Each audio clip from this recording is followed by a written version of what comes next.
Hey everybody, it's Sieaety here. Welcome back to my channel. So this video is a speed paint of my character design sheet for Caid. And Caid is the main love interest in the graphic novel that I'm working on. I'll put a link to the prologue in the description. And hopefully I'm going to have a sound story narration video out soon that will be covering chapter 1 of the comic. The next video, though, before that one, it should be a channel avatar redesign. I'm working on that right now. I've been working on sketches and stuff, but I've been having a bit of difficulty just because I'm not really sure. I don't want to be changing my avatar every couple years, so I really want to make something that I'm happy with. Because I'm not so happy with the original avatar that I made, that I kind of just I don't know, I didn't really spend a lot of time designing that one, so I want to make something that I actually like that I'll be willing to keep using for a long time. But yeah, so I'm in the sketching process for that right now. I'll talk more about it when the video actually comes out. So for this video, I've been trying to design Caid for a long time, a couple years to be more specific. So Sieaety is the main character in the comic, and for her, I did redesign her a couple of times, I guess, but I think I finalized her design around 2 years ago, and I did keep drawing her a bunch as my art style would change every now and then, but overall her design stayed the same, even if the style that I was drawing in slightly changed. And probably my style will continue to change as I get more experienced, but her design has always pretty much stayed the same since about 2 years ago. And around that time, once I finished her, I decided I was going to start working on Caid. But every single time I tried to draw him, I didn't like how it came out. I don't know why. I tried lots of different times doing different princely outfits, but it just, he's a prince, so I was trying to do different prince outfits, but a lot of the time they just felt too stiff, or they weren't fancy enough, or the hairstyle just didn't fit with his personality.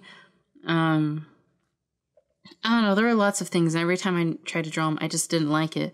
And then a few months ago, I tried again, but this time before I even started sketching, I looked through tons and tons and tons of references. Also, my cat is eating in the background, so if you can hear that, I apologize. But yeah, so I spent a long time looking just for inspiration, and then once I'd looked for a while, I took 15 to 20 pictures, and I'll save them to use as references, and that was super helpful in actually being able to finally finish a design for this character. So don't be afraid to use references, they're so helpful. I know for me, I kind of feel like I grew up in this environment where I felt or I was always told and kind of felt using references was cheating or uncreative and unoriginal. But the truth is everything that everyone makes is always influenced by other things that they've seen in their life and things that they've experienced. So everything is a remix of something else. Nothing is made without being influenced by something else. So really using references doesn't make you uncreative or unoriginal, and they're really important, and you will notice that you'll improve a lot faster if you're using references. So anyways, yeah, it was a couple months ago that I finished the design sketch and the color scheme, and then university got crazy and I just didn't touch it again for a couple months until recently. So I'm using this for my independent study now. So when I got to coloring, I did not remember what specific colors were for what specific parts of the outfit. So I had to mess around a bit and refigure out what color I wanted where, and I also adjusted the colors, not a lot, just a tiny bit. But yeah, and then partway through, I realized that I wanted Caid to be holding a sword, which it makes sense because when he first is introduced into the story, he's not safe tucked away inside the castle. he's snuck away from the castle, and he's out in the outskirts of the country, going through forest and by the mountains and stuff. So he needs to have something to defend himself. So it makes sense that he has a sword. So I just off camera quickly sketched in the sword. I didn't have any color set, right? Because when I made the color palette a few months ago, I hadn't drawn a sword into the sketch. So it took me a little bit. I just took some colors from the design that were already there. And then the main thing was picking what color I wanted for the decorative gems on the scabbard. I wasn't really sure what color at first. Like, thought maybe I should match it to the vest, but that didn't really look right. So I just went and tried several different colors until I found what I liked best, and that was red. And then at first, the decorative metal pieces were going to be gold, but then I switched it to silver because I didn't want, like, the red. Because the red doesn't exist anywhere else on the character and it's only on the sword, it already draws attention to itself. And then the gold, the character already has gold in its design. And I wanted that gold in his clothing to stand out a bit more. So having the gold on the sword also stops those details from standing out on his clothes. So I switched it to silver so that the gold on his clothes just stands out a bit more. So let's see, a few details about him. He's the Crown Prince of Krigar. That's what I decided to name his country, I guess. And then he has one little brother, and he cares about his family. And he's like a caring older brother. He's confident and he likes to also tease. He has a teasing personality, but he's like a nice guy. He's not he's not overconfident. He's not arrogant. But he does like to avoid responsibility, and he feels like castle life can get kind of stuffy, so he'll run away from the castle, sneak away whenever he can. So in terms of doing character reference sheets, I've done a couple in the past. Probably the first one that I did, it was actually for my current channel avatar, Chibi, that I have. And I just did one little pose of her, and then around on the paper, I drew zoomed in details of her outfit, and then labeled them and wrote a couple notes oh, she's shy, just randomly around on the paper. And then the next time I was working on reference sheets was actually for a project.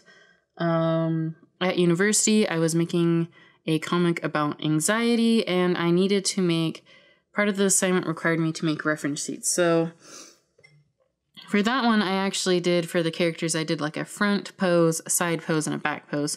And then for one of the characters, I did a whole sheet of, I think it was 20 expressions, facial expressions. And so I kind of, from those two experiences of doing reference sheets, I found that I liked doing the expressions, and I also really like having the zoomed in details of the outfit and having notes in place.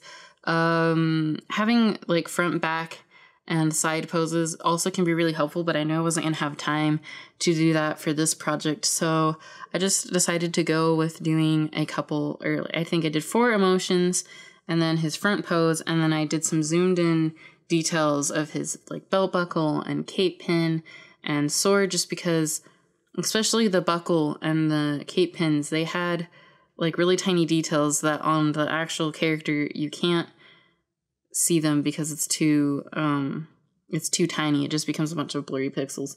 So I wanted to have some zoomed in versions to use just for reference later.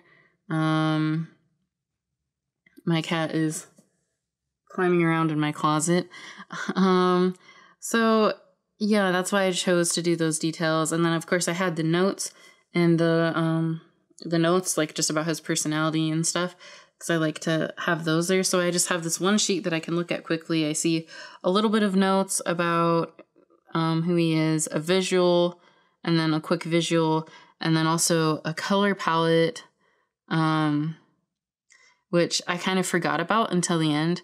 I always like to have a color palette there that I can easily color pick for when I'm working on the character later in the story. But I just totally forgot to do it until the very end, and then I didn't really have a spot for it anymore. I wasn't really sure where to put it. I messed around, and I'm still not like 100% happy with its placement, but I didn't want to go around rearranging everything, so where it is fine.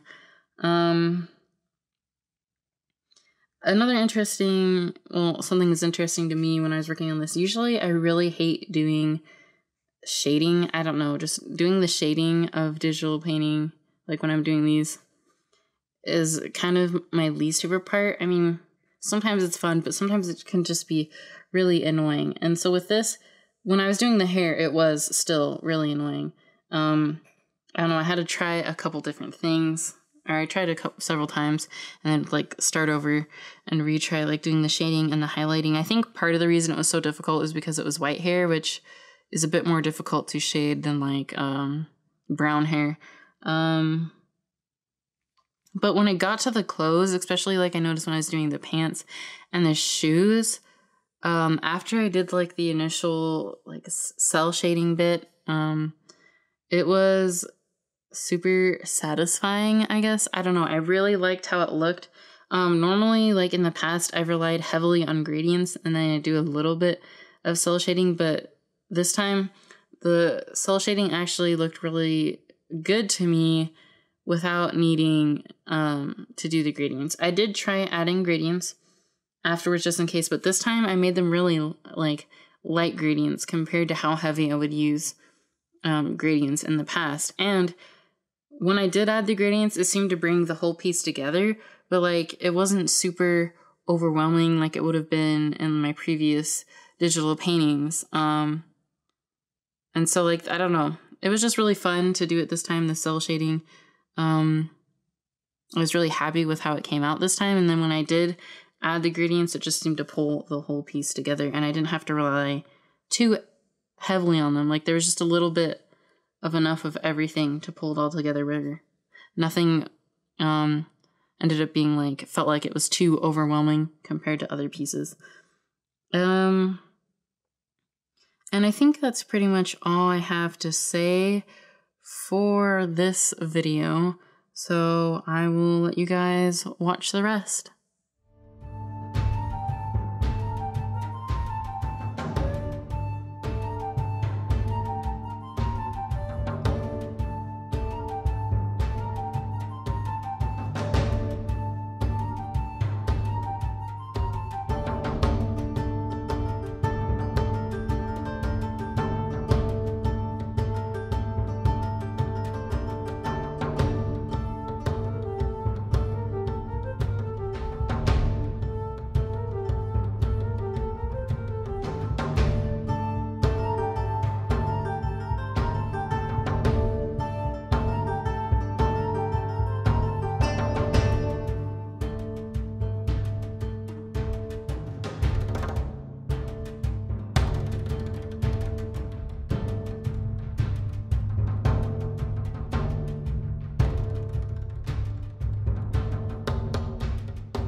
Okay, so that is the finished design sheet for Caid.